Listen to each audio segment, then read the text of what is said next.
Assalamualaikum. Assalamualaikum.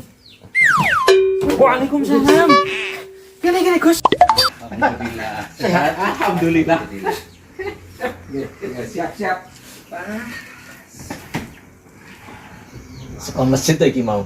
Oh, sekolah isaan. Aku mau isaan ning omah. Ano apa ora nang masjid? Rada lungkrah sithik. Oh, mesti ana penggalih tak lawan saka kono sampeyan kok ndelok iki ana penggalih apa? Ah ya ming jagongan kene mau bar isaan ning jero yo jagoane ning kene piye karo ngen-ngen Ngono apa? ya mengen kahanan piye kahanane awake dhewe. Kahanan iki kabeh perlu duwe pemikiran. Ya perlu dipikir bareng-bareng, ora dipikir dhewe ngono kuwi ndak malah dadi kaya disawangi ora apik. Iki sasi lak wis rejet. Oh, Wis rejet. recep Wis mlaku bener. recepe. Sampeyan wis donga urung? Donga. Oh, ana dongane ya? Ya ana.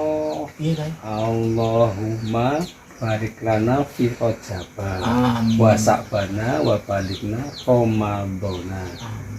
Barejek Syakban atau ruah njuk poso di Ramadan. Oh. Angger ketemu Ramadan kuwi lho.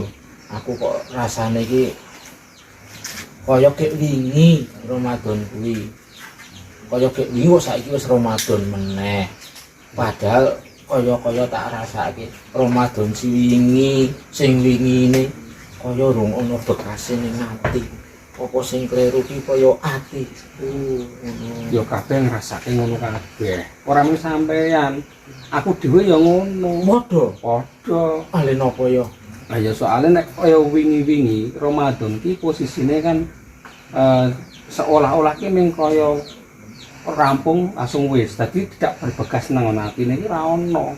Kayane ming Anjuk sing dipenggali sampean iki esuk ben kepiye Ramadan ben iso kaya nek muni ketemu Ramadan yo ping sahur, njuk awan ngelih, njuk buka. Ngono to. Heeh. Pengen iki nek Ramadan kaya ben greng ngono lho ning ati kuwi.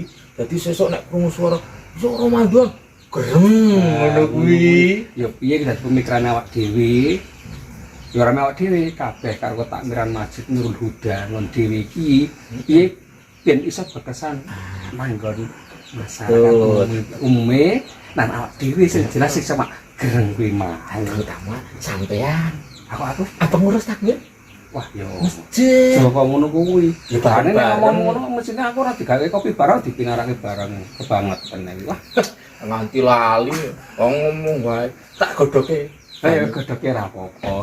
Nek sak do digodhog yo bareng wae ya dicupake apa nek duwe Iki kok nggih sambise. roti.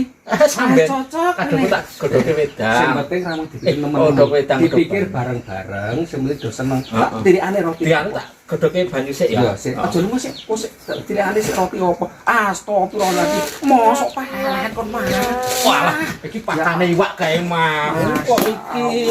Nah, nek wis ngene iki ra keterangan pikiran nemen-nemen dipikir bareng-bareng.